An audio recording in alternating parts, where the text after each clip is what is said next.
Lucas 22, versículo 31. Obrigado, Miguel. Como eu te disse, hoje nós daremos a sequência à palavra de domingo passado, mas na verdade essa palavra ela vai se encaixar na sua mente, você vai ter o entendimento perfeito dela. Mas depois, quando você estiver em casa, se você não veio no culto domingo, pegue, escute a palavra de domingo passado, que você vai ter uma noção maior daquilo que nós vamos falar hoje. Sabe por quê, amado? Porque a Bíblia ela é perfeita, ela é a base da nossa vida, e nós devemos nos atentar em seus fatos, em seus ensinamentos. Por quê? Porque esses vão produzir em nós vida de Deus. A vida de Deus é produzida em nós através da palavra de Deus. Nada em nossa vida é por acaso. Nada na minha vida, na sua vida, ou na vida de qualquer pessoa é por acaso. Tudo tem um propósito, tudo tem um propósito específico. Tem uma história que havia um homem que passava por um vale, na madrugada, e ele começou a tropeçar todo o tempo nas pedras que havia ali. Pedras pequenas, pedras grandes, e de repente uma voz falou ao seu coração, bem baixinho: apanhe o máximo de pedras que você conseguir. Apanhe o máximo de pedras que você puder. Ele não deu muito ouvido a essa voz, porque estava escuro, ele estava tropeçando muito, não sabia o que fazia. Mas ele, para não ficar de todo incrédulo na voz que ele escutou, ele começou a abaixar e apanhar algumas pedrinhas e colocar dentro da sua bolsa. E quando o dia raiou, e ele havia andado muito de onde é que ele estava, e depois de ter passado uma ponte imensa, e essa ponte haver caído, ele parou para descansar, e muito preocupado e atemorizado com o susto que ele tomou pela ponte ter caído, ele sentou e começou a abrir aquela sua bolsa e lembrou das pedras e ver o que ele havia apanhado.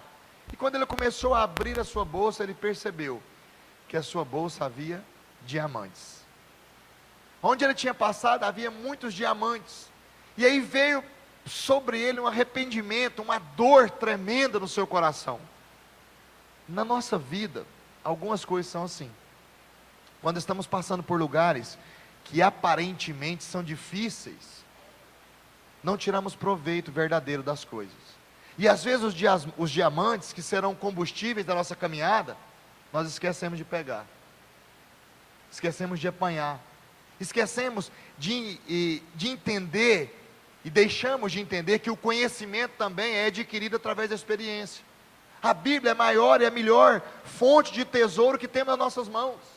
A maior preciosidade que temos nas nossas mãos é a palavra de Deus. Ela é uma preciosidade valorosa demais.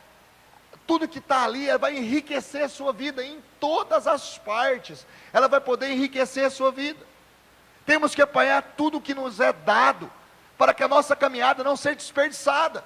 Então quando você chegar lá na frente e falar: poxa, desperdicei a minha caminhada.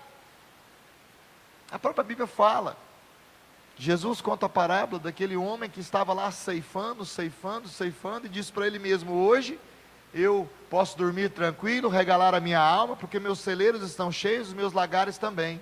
E a Bíblia diz que o anjo da morte chega e quer levar ele, e o Senhor conta a parábola dizendo: louco, e se hoje pedires a tua alma, o que direis? O que direis? Então temos que tirar o proveito de todas as coisas que a Bíblia tem para nós. Então abrir o nosso entendimento e nos encher das riquezas que a Bíblia contém para a nossa vida, vai transformar a nossa história. Sabe por quê, amado?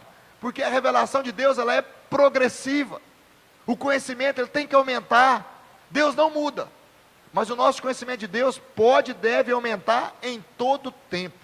Esse conhecimento deve ser ampliado dia a dia. O conhecimento seu, de Deus. Agora, só ampliamos o nosso conhecimento de Deus quando convivemos com Ele através da sua palavra e através do relacionamento com o Espírito Santo. E hoje eu quero levar você a ter um relacionamento com o Espírito Santo. Hoje eu quero levar você a entender o que é esse relacionamento com o Espírito Santo. E esse mesmo Espírito Santo que estava sobre a igreja lá no Evangelho de Atos, está sobre nós hoje. Amém? Abriu a tua Bíblia no livro de Lucas, capítulo 31, 22, versículo 31. Diz assim a palavra do Senhor: Simão, Simão, eis que Satanás o reclamou, para vos peneirar como trigo. Eu, porém, roguei por ti, para que tua fé não desfaleça. Tu, pois, quando te converteres, fortalece os teus irmãos. Ele, porém, respondeu: Senhor, estou pronto a ir contigo, tanto para a prisão, como para a morte. Mas Jesus lhe disse: afirmo-te, Pedro, que hoje, 3 vezes, me negarás, antes que o galo cante. Abra a tua Bíblia lá no livro de João, capítulo 13. Vamos ler alguns versículos hoje, como na palavra de domingo passado. João capítulo 13, versículo 36. João 13, 36. Amém? Encontrou? Diz assim a palavra do Senhor.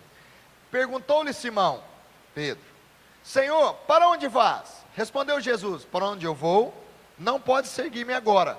Mais tarde, porém, me seguirás. Replicou-lhe Pedro: Senhor, por que eu não posso te seguir agora? Por ti eu darei minha própria vida. Respondeu Jesus: darás a vida por mim? Em verdade te digo, que jamais cantará o galo, antes que me negue 3 vezes. Amém? Amado, Lucas quer abordar aqui um sentimento de Pedro, onde nós lemos no começo. Lucas aborda um sentimento que Pedro era assim um homem disposto, um homem pronto, um homem preparado para qualquer situação, e que ele estava apto para fazer qualquer coisa, e ele estava assim realmente querendo fazer alguma coisa.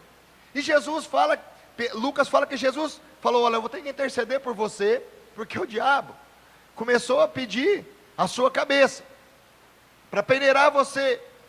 Mas Pedro não era convertido. Lucas deixa claro isso, que Pedro ainda não era convertido. Já a visão de João, daquela situação, era que Pedro, mesmo achando que estava pronto para estar com Jesus em todos os lugares, lhe restava ainda algo a mais. Por isso Jesus disse que ele não estava pronto, tanto que ele o negaria. Pedro falou para o Senhor: eu estou pronto para estar com o Senhor em qualquer lugar. O Senhor vai morrer? Eu também vou. Nós vamos juntos morrer. Aí Jesus falou para Pedro: não, você não está preparado para isso. Antes que o galo cante, você vai me negar 3 vezes. Na verdade, amado, como os discípulos, nós também passamos anos das nossas vidas sem saber quem é Jesus. Sem saber quem é Jesus, porque não estamos prontos. Não sabemos quem é Jesus para nós.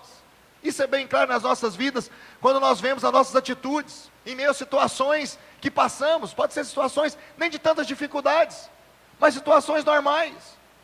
Nós vemos que nós não estamos preparados ainda, porque não conhecemos Jesus. Pedro não foi diferente de muitos de nós. Mesmo tendo a revelação, lá em Mateus, quando quem era Jesus, ele falou: tu és o Cristo, és o Filho de Deus. Ele não entendeu a real afirmação do sentido verdadeiro dessa palavra, quando ele disse: tu és o Filho de Deus. Pedro só exclamou isso, mas na verdade, dentro dele, ele não entendeu nada disso, ele nem sabia o que era isso. Isso é tão real, que ele próprio negou Jesus. Agora eu te pergunto, será que se estivéssemos lá, como ele esteve, nós também não negaríamos Jesus? Será que se você estivesse lá, como Pedro estava naquele momento, primeiro no mesmo momento com Pedro, quando Jesus fala que por onde ele vai ninguém pode ir, você às vezes falaria: não, eu também vou, eu sou discípulo do Senhor, eu também vou. Mas será que você, estando ali, não negaria Jesus da mesma forma que Pedro? Alguns com certeza podem dizer: não, pastor, eu não negaria. Mas será? Será que você não negaria? Pense comigo. Em meio à morte, vendo Jesus na mão dos seus acusadores, presta atenção, a Bíblia fala que Jesus foi acusado, foi levado até Caifás, e Anás também. Ele senta ali, diante do sinédrio. Todos começam a falar de Jesus, a esbofetear Jesus, a bater em Jesus, a espancar Jesus. E ele vê que Jesus não tem mais solução para aquela situação. Ele vai ser preso e consequentemente morto. E um pega e fala: você era um deles. Pense você lá. Será que você falaria: não, eu sou realmente um deles, e aquele é o meu Senhor, e eu sou discípulo dele? Será que você afirmaria isso? Diante daquela situação? Não negaria Jesus junto dos seus acusadores? você também estaria lá com ele, porque se você não negasse, você era um deles. Não, não, Senhor, eu não sou ninguém. Pedro falou, eu não sou ninguém, você está doido, eu não conheço esse cara não. Amado, aqui hoje na igreja, eu acho que ninguém negaria Jesus. Se perguntar aqui, agora, você vai negar Jesus agora? Agora, fecha a porta, você vai negar Jesus agora? Ninguém negaria. Aqui não. Ninguém negaria nesse momento. Agora, o problema é quando você sair daqui. A diferença é quando você sair daqui. Quando você sair daqui, será que você vai poder afirmar que você conhece Jesus?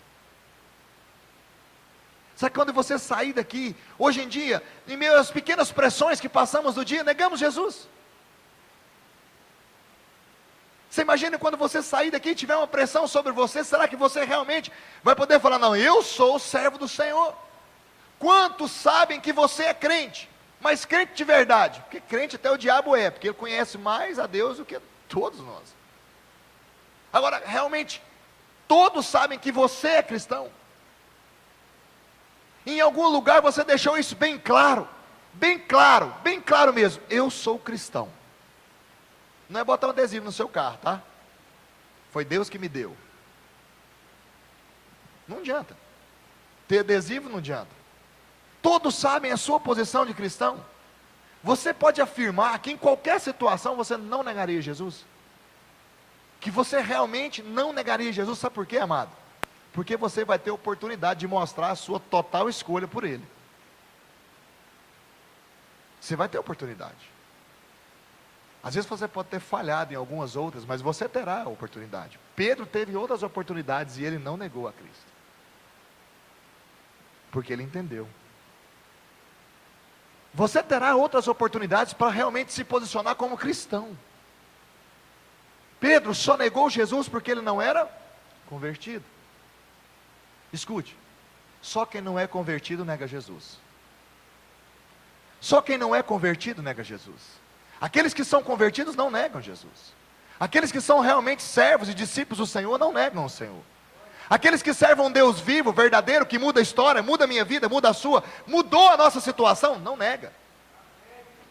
Pedro era um dos 12, havia 3 anos e meio mais ou menos, que ele conhecia Jesus, trabalhava, era um homem de frente, foi enviado entre os 70, 2 a 2, operou milagres, maravilhas no nome de Jesus. Presta atenção, Pedro curou pessoas no nome de Jesus, antes de negar Jesus. Pedro curou as pessoas, através de Jesus, é óbvio, orou, e elas foram curadas. Só se você ler o Evangelho, amado, os Evangelhos, você vai perceber que ele andava junto com os outros, e fez todo esse papel. Ele curou pessoas através de Jesus, ele transformou vidas, ele falou, ele pregou o Evangelho. Agora, então, por que, depois disso tudo, quando Jesus está com ele, e vai falar com ele, e vai dizer a ele, Jesus fala para ele lá em Lucas, quando tu converteres, fortalece os meus irmãos, os teus irmãos. Quando tu converteres, você vai ter que fortalecer os seus irmãos. Dá um parafuso na cabeça de Pedro, peraí, eu converter? Que jeito? Estou com ele há quanto tempo? Ele não me conhece. Ele não me conhece. E o livro de João fala diferente. Jesus fala para ele, olha, não podes me seguir, você não está pronto, você não pode me seguir, você não está pronto, você não pode me seguir, como se Deus dissesse a ele, você ainda não está pronto, você não está ainda pronto para me seguir. Primeira coisa, o diabo pediu para Jesus para tocar em Pedro, lá em Lucas nós lemos. Por quê? Porque Pedro era influenciador, Pedro era um homem de frente, Pedro tinha a responsabilidade de levar os discípulos, era um homem chave para aquela situação. Esses homens o diabo tenta derrubar. Quando eu estou falando de homens, eu estou falando no sentido amplo. Esses homens o diabo tenta derrubar. Se você é o esteio da sua casa, espiritualmente falando, o diabo vai tentar te derrubar. Se você é que governa algumas coisas que Deus coloca na sua mão, ele vai tentar te derrubar. Pois você aumenta a divulgação do evangelho, você é anunciador desse evangelho, você é homem de frente. Então esses homens de frente, eles são alvos, são os primeiros alvos. Você é alvo do diabo. Pastor, é verdade, amado. Infelizmente, quero te falar a verdade. É assim. Você é alvo. Lá no inferno tem um outdoor com a sua foto. Os diabos, os capetas, tudo te conhece. Você é alvo. Você está à frente de alguma coisa. Você foi chamado para edificar uma obra. Você é alvo. Ah, mas eu sou intercessor. Você é alvo. Ah, mas eu só canto louvor. Você é alvo. Ah, mas eu sou líder de célula. Você é alvo. Pastor, eu sou só crente de banco. 3E, salvo, sentado, sossegado. Você é alvo. Em menor escala, mas é alvo. Porque para o mundo você está perdido. Então, quanto mais você ficar aqui, mais você vai atrapalhar o plano do diabo, de tirar as pessoas do poder de Deus. Entende isso? Você é alvo de Satanás. Então, Pedro era alvo por quê? Porque ele estava à frente, então o diabo tentava derrubá-lo. Você tem sido derrubado pelo seu maior adversário, quando você nega Jesus. Quando você nega Jesus, você tem sido derrubado, abatido pelo seu maior adversário. Agora, como eu nego Jesus? Com sua vida, com as suas palavras, com as suas atitudes. Negamos Jesus assim. Seu jeito de agir, seu jeito de pensar, seu jeito de falar, demonstra quão pouco você conhece Jesus. Seu jeito de pensar, seu jeito de agir, seu jeito de falar, te demonstra, e demonstra a todos, como você conhece pouco a Jesus. Como Jesus não é conhecido por você. Como você não conhece o seu amado. Eu fico me perguntando, eu até coloquei isso à tarde no Facebook, será? Como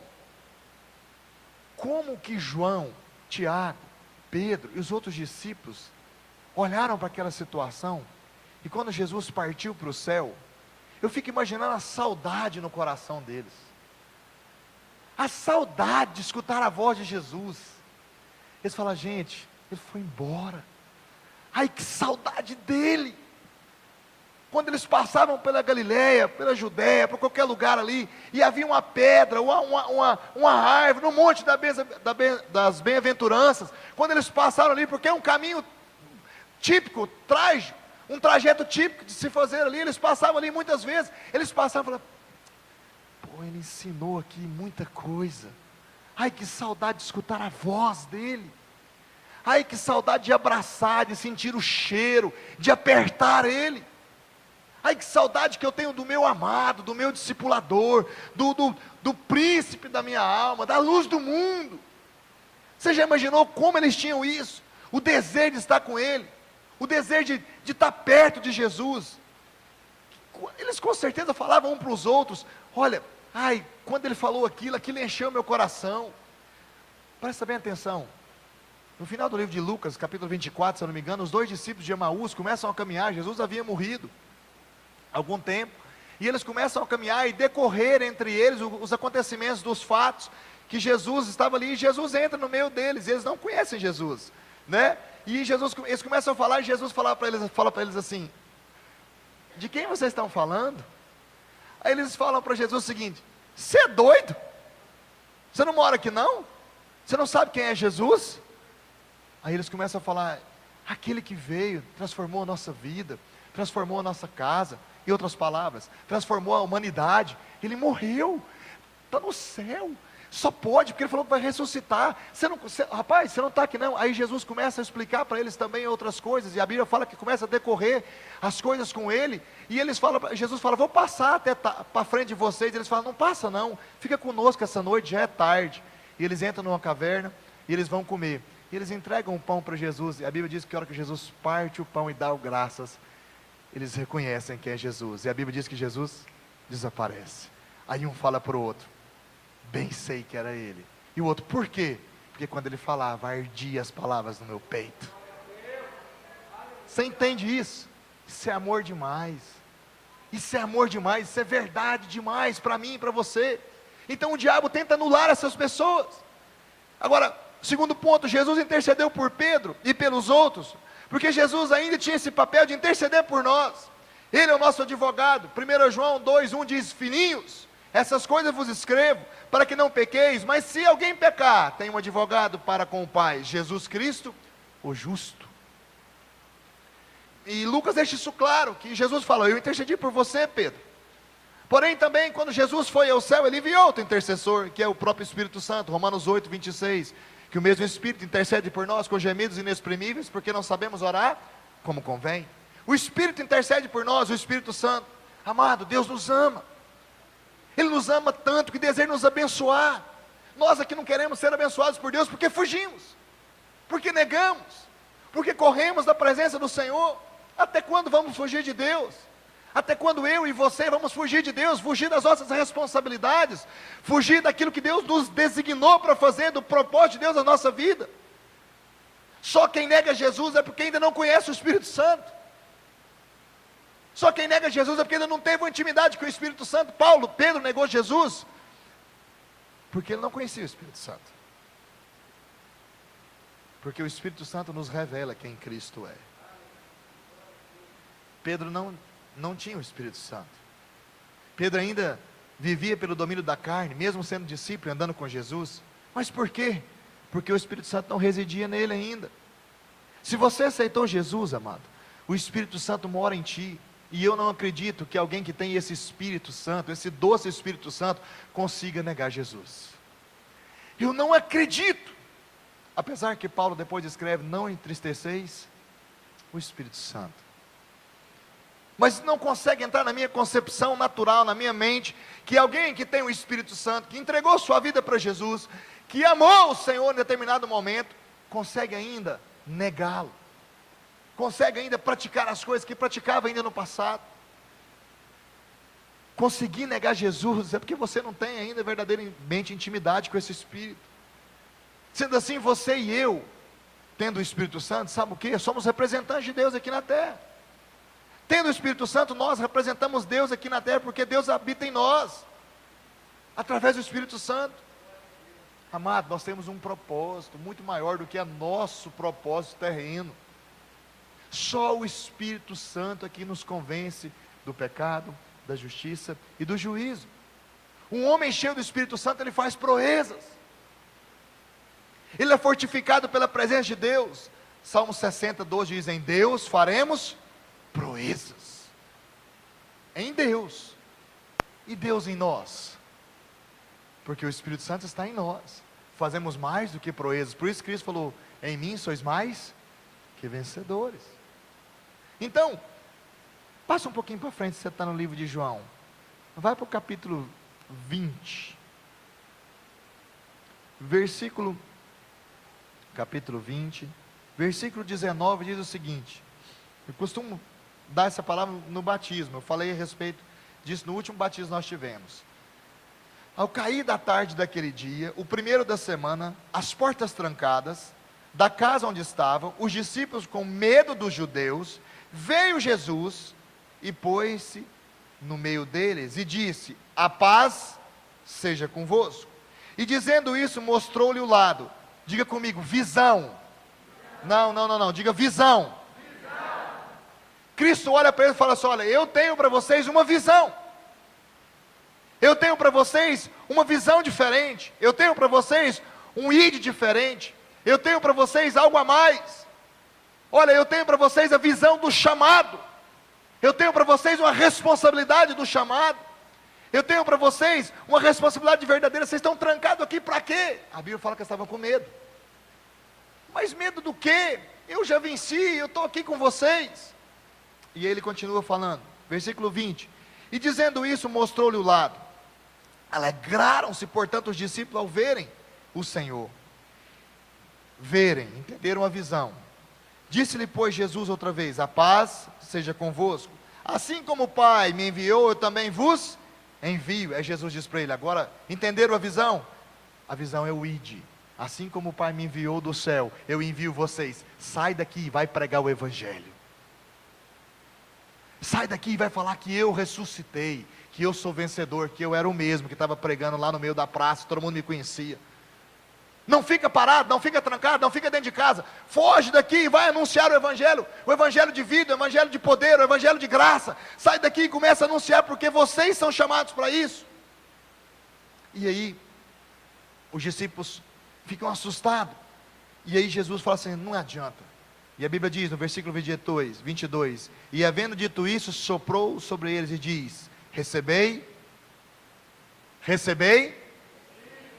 diga comigo, unção. A unção faz toda a diferença. A unção veio sobre eles.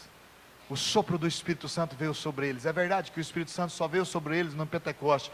Mas aqui no finalzinho, a intenção de Jesus era o quê? Que desse a eles um gás. Receberam a porção do Espírito Santo. Uma porção do Espírito Santo veio sobre eles. Para cumprir essa missão, para ter essa visão, para cumprir essa missão, particularmente você pode fazer até naturalmente, porque você sabe o que é e o que tem que fazer.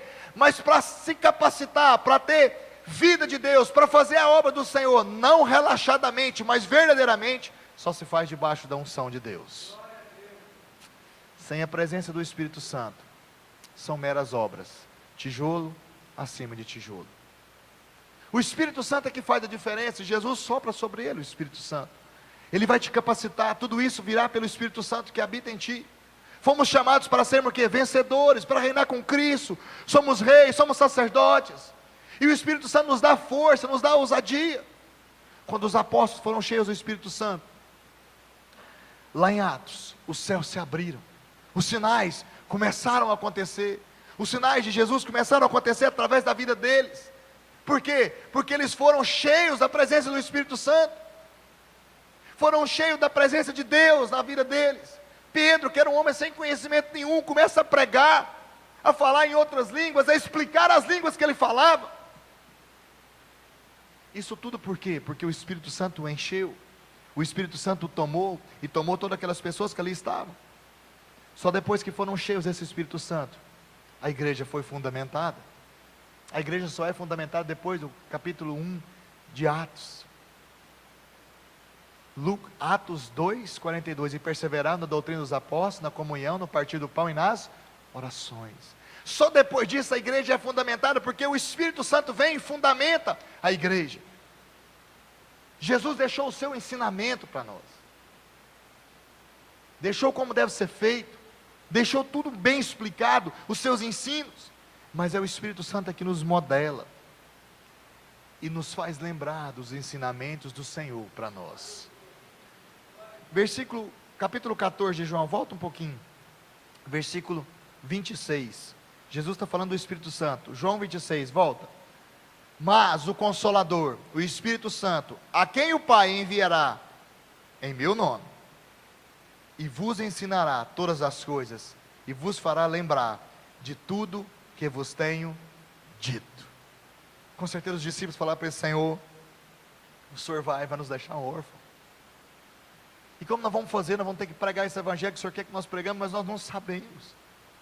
Como é que nós vamos lembrar de tanta coisa que o Senhor falou? Como é que vai vir na minha mente tanta coisa que o Senhor falou? Quando eu tiver com dificuldade com alguém, como o Senhor explicou aquela parábola, como é que eu vou lembrar? Jesus falou: olha, meu Pai não vai te deixar órfão.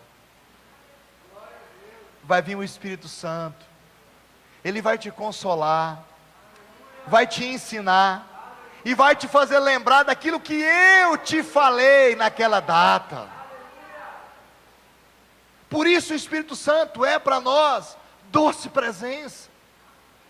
Ele nos leva até Jesus. Ele exalta o nome de Jesus. Ele está em nós para exaltar o nome de Jesus, para glorificar o nome de Jesus.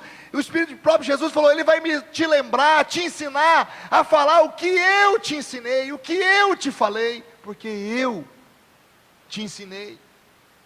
O livro de Atos também é um relato de conversões verdadeiras, de conversões brilhantes, curas, revelações, milagres em geral, tudo através da presença do Espírito Santo.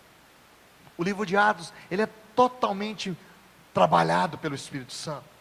Ele deu, o Espírito Santo, a sequência da vida de Jesus. Quando Jesus parou de fazer os sinais, maravilhas e prodígios, porque tinha ido ao céu, os apóstolos ficaram, e o Espírito Santo deu a eles essa autoridade, de continuar fazendo. Agora, temos que viver buscando sempre a promessa de Deus para nós, o propósito de Deus para mim e para você na nossa vida, sendo que só o Espírito Santo vai nos levar a andar em linha com o trono de Deus, com a vontade de Deus para mim e para você. Só assim vamos nos tornar vencedores, só assim podemos falar que somos mais que vencedores, só assim podemos dizer que vamos caminhar de vitória em vitória, só quando dependemos do Espírito Santo para tudo. Se colocarmos o Senhor na nossa vida, no centro, tudo vai se ajustar através do Espírito Santo. Agora você tem que deixar o Espírito Santo ter liberdade de nos levar para mais perto de Deus, para mais perto da intimidade de Deus, para nos relacionar melhor com Deus. O Espírito Santo vai passar para nós mais clareza daquilo que Ele quer. O Espírito Santo deseja te conduzir, amado, à presença de Deus, a intimidade com o Pai. Fazer a vontade de Deus, estar debaixo do seu propósito, é que me qualifica a ser chamado cristão. Fazer a vontade de Deus. Agora, só Jesus sabe do que você precisa, do que eu preciso. Ele sabe o que precisa do seu coração. Ele sabe do que seu coração precisa para ser curado. Ele sabe quais são os seus desejos. Ele sabe qual é a sua necessidade. Mais do que ninguém, mais do que você. Ele sabe. Por isso, naquela ocasião, Jesus disse a Pedro que ele não era convertido. Por isso, naquela ocasião, ele falou para Pedro: olha, em outras palavras, você ainda não conhece o Espírito Santo. Você ainda não tem relacionamento com Ele. Por isso que ele falou para Pedro: quando tu converteres, fortalece os teus irmãos. É como se Jesus desse uma palavra profética para Pedro que se cumpriria, porque ele realmente fortaleceu a igreja. Agora, ele sabia, Pedro não era convertido também pelo fato de ver Jesus simplesmente no natural. Ele sabia que Jesus era filho de Deus, mas até que ponto saber que Jesus é filho de Deus atingiu a vida de Pedro? Até que ponto Pedro saber que Jesus era filho de Deus atingiu a vida dele? Até que ponto? Até o ponto de ser confrontado. Às vezes, sabemos também quem é Jesus, sabemos que Ele é filho de Deus, não temos dúvida disso, mas até que ponto sabemos para não negá-lo? Você sabe quem é Jesus? Você sabe que Ele é filho de Deus. Você sabe que Ele veio, que Ele morreu, que Ele ressuscitou. Você não tem dúvida disso. Mas até que ponto você saber disso ajuda você a não negá-lo? A não negar Jesus? Até que ponto você saber quem é Jesus para a sua vida atinge a sua vida ao ponto de transformá-la? Até que ponto? Isso só realmente vai acontecer na nossa vida, amado, quando nos depararmos da real importância que tem Jesus para nós. A real importância que tem Jesus para você. Qual é a real importância de Jesus para você? Até que os seus olhos fossem totalmente abertos, que a luz de Deus viesse sobre você. Mas e aí? E quando chegar o confronto, quando chegar as dificuldades, quando chegar os problemas, quando chegar as escolhas, quem você vai escolher? Quem você vai negar? Quem você vai pedir para morrer? Quem você vai pedir para ser solto? Barrabás? Quem? Até que ponto isso vai mudar a sua vida? Quando os nossos olhos forem abertos, realmente abertos, vamos ver verdadeiramente quem Cristo é. E isso tem que transformar a minha vida e a sua. Não é ver o que Ele faz ou pode fazer para você. Não é ver o que Ele faz ou o que Ele pode fazer para você. Mas é reconhecer quem Ele é para você. Não é o que Ele faz para você que faz a diferença.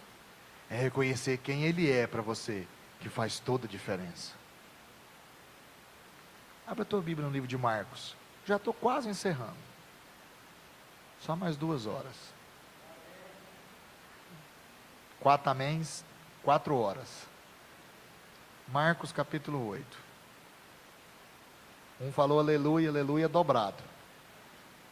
Marcos capítulo 8, versículo 22. Quando eu li esse texto, amado, que esse entendimento saltou aos meus olhos, eu pude entender Amém? Encontrou? Marcos, eu queria que você encontrasse para você ler comigo. Marcos 22, capítulo 8, 22. Então chegaram a Betsaida, e lhe trouxeram um cego, rogando-lhe que o tocasse. Jesus, tomando o cego pela mão, levou-o para fora da aldeia, e aplicando a saliva aos olhos, e impondo-lhe as mãos, perguntou-lhe: vês alguma coisa? Este, recobrando a vista, respondeu: vejo homens, porque como árvores os vejo andando. Então novamente lhe impôs as mãos aos olhos, e ele, passando a ver claramente, ficou restabelecido, e tudo distinguia de modo perfeito. Tremendo. Jesus chama aquele homem, e os discípulos, no texto antes, parágrafo antes, os discípulos começam a discutir algumas coisas com Jesus, e diz Jesus, e Jesus falou para eles falaram o seguinte: vamos pescar, e eles foram, e Jesus falou: vocês tiveram cuidado de trazer o pão? Aí um falou para ele assim, para o outro: rapaz, nós não trouxemos pão, tem só um pedacinho para a gente. Aí Jesus disse: por que vocês estão brigando por causa de pão? Eu não estou falando de pão, estou falando do fermento dos fariseus. Porventura eu não dou conta de cuidar de vocês por falta de pão? Eu fiz multiplicação de pães, e só para 5.000 homens sobraram 12 cestos, depois para 4.000 e sobraram 7. Porventura eu não dou conta de cuidar de vocês? E aí Jesus pega e cura aquele cego. Jesus usa duas maneiras para curar aquele cego. Jesus mostra aos seus discípulos que eles realmente não sabiam quem ele era. O relato de Marcos, na verdade, é mostrar para nós que os discípulos não sabiam quem era Jesus. Que eles o viam ainda distorcidos. Os discípulos viam Jesus distorcidamente, não sabiam: ele é um miraculoso, é um Deus, é um Senhor, mas o que ele é? Como aconteceu com aquele cego? Foi assim com os discípulos, e é assim nos dias de hoje conosco. Jesus tem nos dado novamente a visão. Alguns têm recobrado a visão imediatamente no primeiro toque, mas outros ainda há necessidade do segundo toque. Isso não ocorre pelo fato de Jesus não ter poder para curar a primeira vez, amado, mas pelo fato de que muitos ainda não sabem quem é Jesus para eles.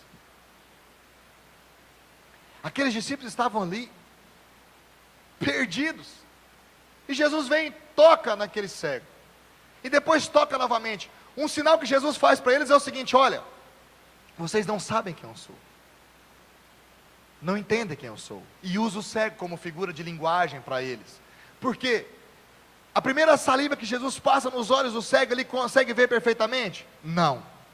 A Bíblia fala que ele consegue ver os homens como árvores andando, vê distorcido.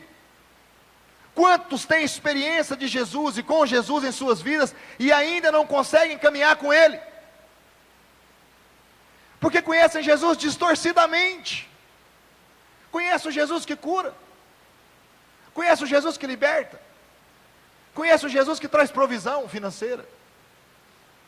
Eles continuam vendo as coisas distorcidas, têm dificuldade em mudança, têm dificuldade que o Senhor mude a sua vida e deixe mudar a sua vida. Ainda estão vendo encoberto a direção que deve tomar.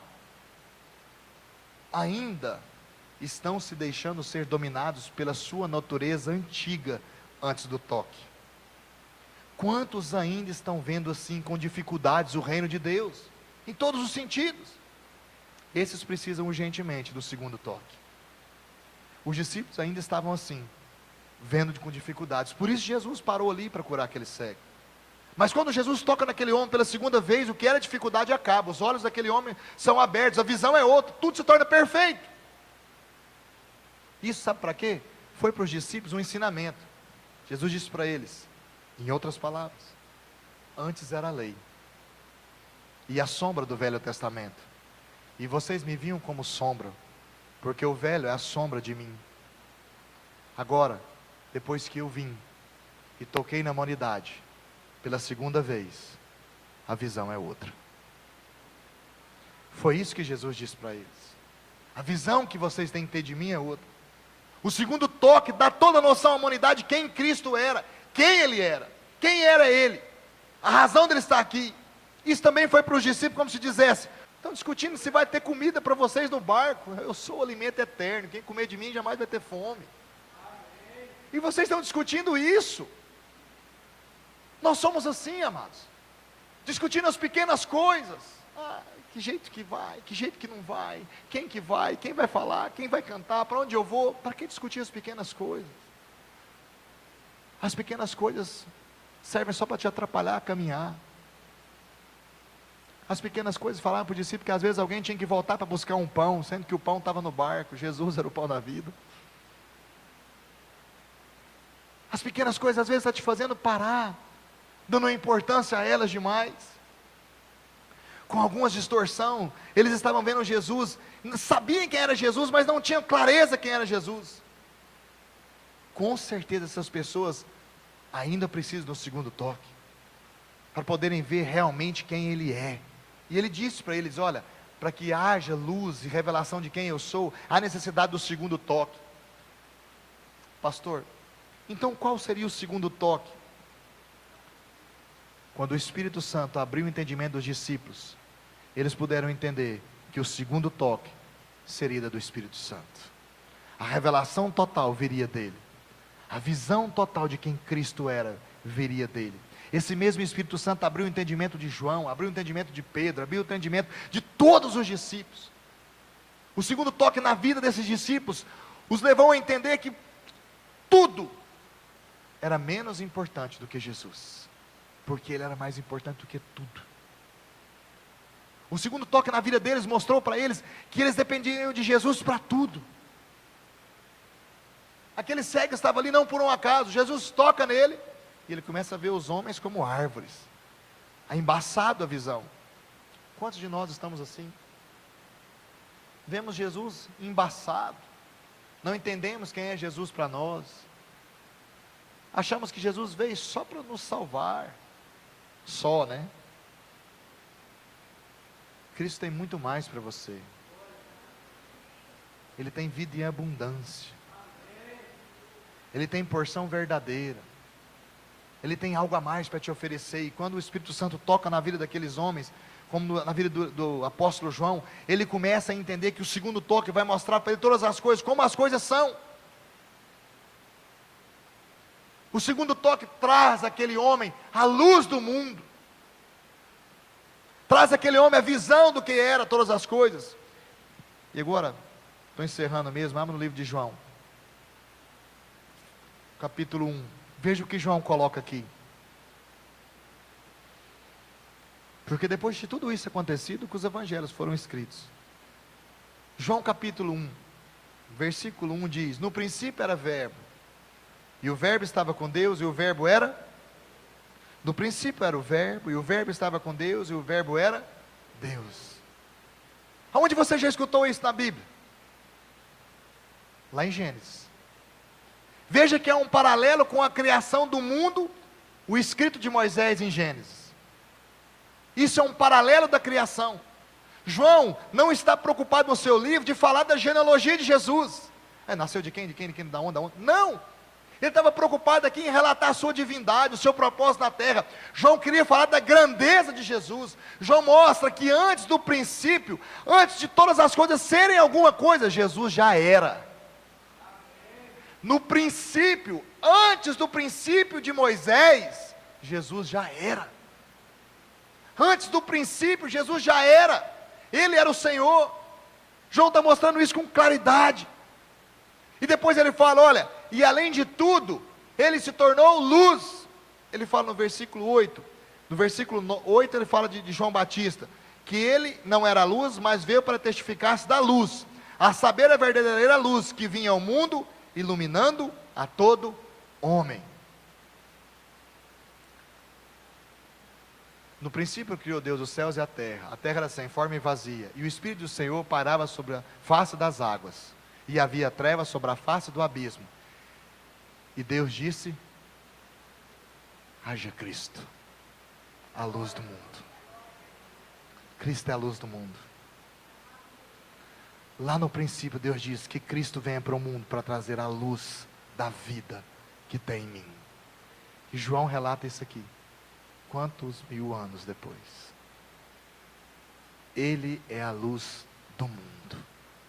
Ele é a luz do mundo. E aí ele começa a falar sobre a luz do mundo, quem é Jesus. Ele é a luz do mundo, Ele que traz a clareza, Ele que traz a visão, Ele que muda as nossas vidas. Em João capítulo 3, versículos 19 e 20, deixa só eu ler para você.